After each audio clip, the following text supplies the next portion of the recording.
Phew, it has been a crazy couple of weeks. Let's try to get you all caught up to speed on what's going on with this tariff war with China, Mexico, Canada, and now Europe, maybe? What you need to know today on the other side of the break. 1-877-LEVY-KING, LEVY-KING.com. What's up, guys? Corey Hankerson here from Legacy Tax. Before we get too far in the weeds, please take a minute to subscribe and hit that like button. Okay, let's jump right in and start with Canada and Mexico.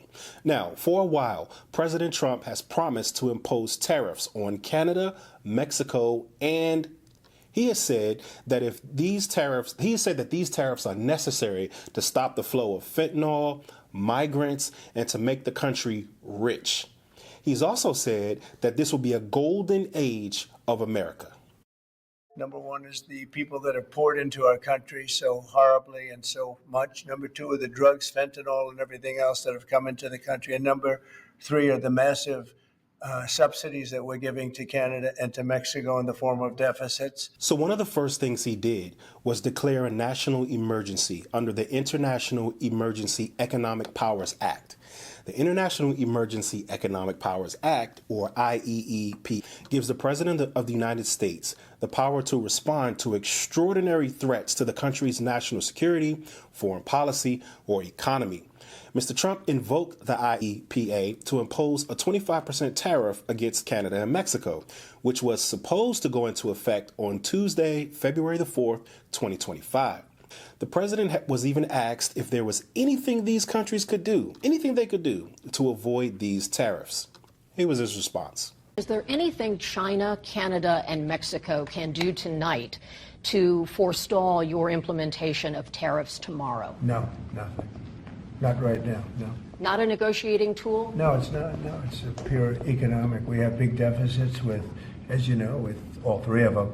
Okay, so he said there was nothing they could do to avoid the tariffs.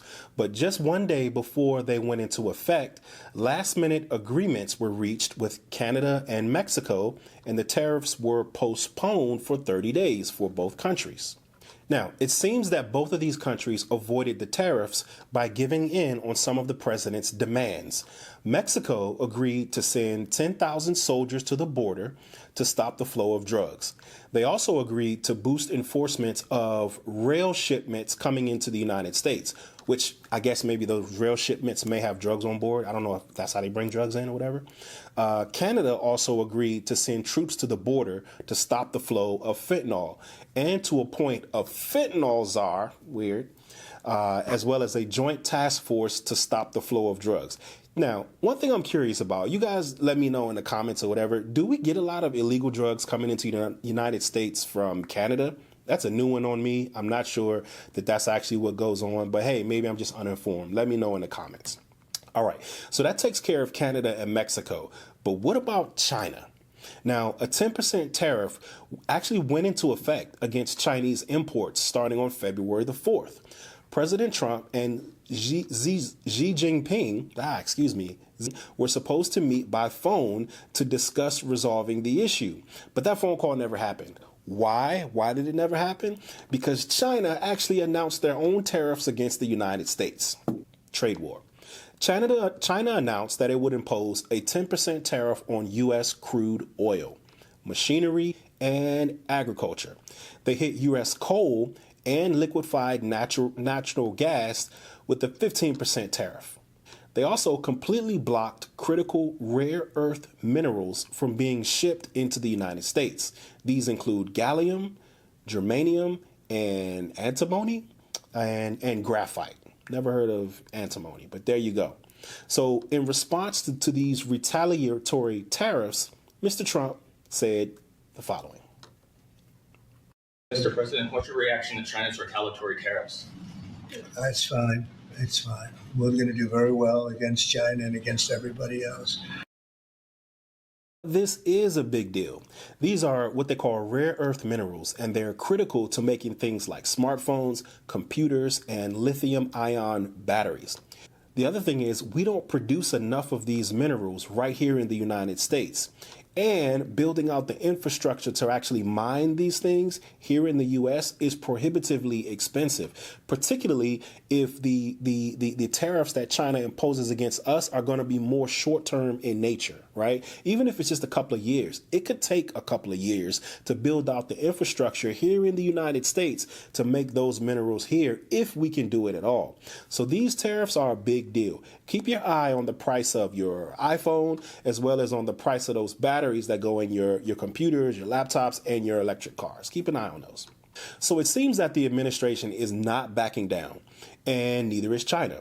One thing that many people have said is that Mr. Trump never really intended to hit Canada and Mexico with those tariffs, but he actually did intend to use them as a negotiating strategy between those two countries.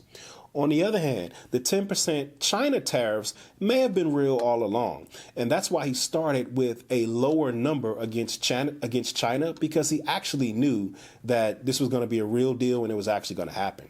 I don't know. What do you think? Drop a comment and let me know your take on that issue. Now, apparently China, Mexico, and Canada were not enough. The president has said that he will impose tariffs against European countries like France and Germany.